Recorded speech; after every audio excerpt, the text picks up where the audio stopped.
ప్రియులారా, మన ప్రభు అయిన యేసు క్రీస్తు నామంలో మీకు శుభోదయం. ఆయనను గూర్చి అనుదిన ఆత్మీయ ఆహారం, జనవరి 28 మంగళవారం. నేటి మన ధ్యాన లేఖనం నిర్గమకాండం 32వ అధ్యాయం 19వ వచనం. అందుకు మోషే కోపము మండెను. అతడు కొండ దిగువను తన చేతులలో నుండి ఆ పలకలను పడవేసి వాటిని పగులగొట్టెను. వ్యాఖ్యాన అంశం ధర్మశాస్త్రము రక్షణ. వ్యాఖ్యాన అంశం ధర్మశాస్త్రము రక్షణ. వ్యాఖ్యానం: కోపం వచ్చి అన్యాయంగా మోషే ఆ పలకలను క్రింద వేసి పగలగొట్టాడా?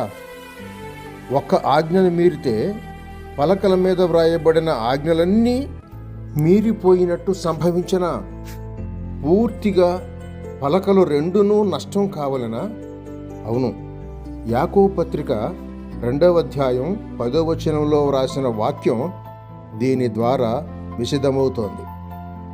ఎవడైనను ధర్మశాస్త్రమంతయు గైకొనియు ఒక ఆజ్ఞ విషయములో తప్పిపోయిన ఎడల ఆజ్ఞలన్నిటి విషయములలో అపరాధియగును అని.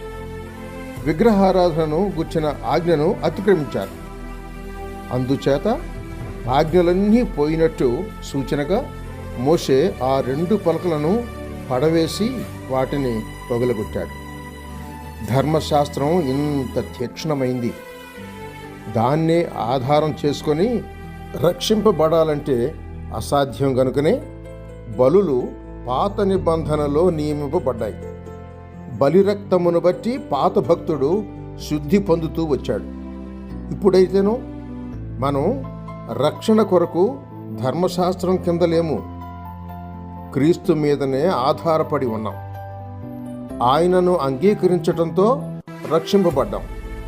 యోహాను సువార్త 1వ అధ్యాయం 12వ వచనం చూడండి. మరి మీ అనుభవం ఇట్లు, రక్షింపబడితిరా లేదా? అపొస్తలుడైన పౌలు ఉద్ఘాటన చూడండి. కాబట్టి ఇప్పుడు క్రీస్తు యేసునందున్న వారికి ఏ శిక్షావిధియూ లేదు. క్రీస్తు యేసునందు జీవమునిచ్చు ఆత్మ యొక్క నియమము పాప మరణముల నియమము నుండి నన్ను విడిపించాను. ఎట్లనగా ధర్మశాస్త్రము దేనిని చేయజాలకపోయెనో దానిని దేవుడు చేశాడు.